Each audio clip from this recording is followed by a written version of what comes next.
गेले काही दिवस सतत मुंबईमध्ये पाऊस पडतो आणि त्याचे परिणाम मुंबईच्या रस्त्यांवरती थेट दिसत आहेत। आरे कॉलनी प्रचंड वाहतुकीचा ताण असलेला रस्ता आहे।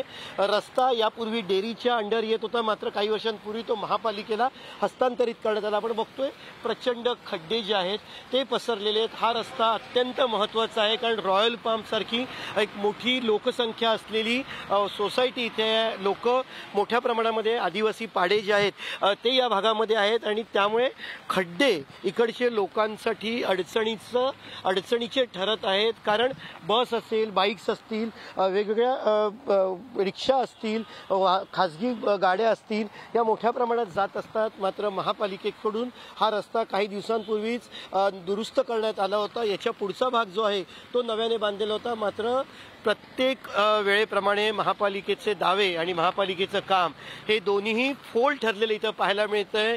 रस्त्यात खड्डे झालेत, खड्ड्यात पाणी झालंय। या पाण्यामुळे बाईकवाले असतील किंवा गाडीवाले त्यांच्या अडचणी वाढत आहेत। गाडीचा मेंटेनन्स आणि प्रकृतीच्या आरोग्याच्या तक्रारी ज्या आहेत त्या मोठ्या प्रमाणात तयार होत आहेत। कॅमेरामॅन प्रकाश भोयसोबत पंकज दळवी, पुढारी न्यूज, मुंबई।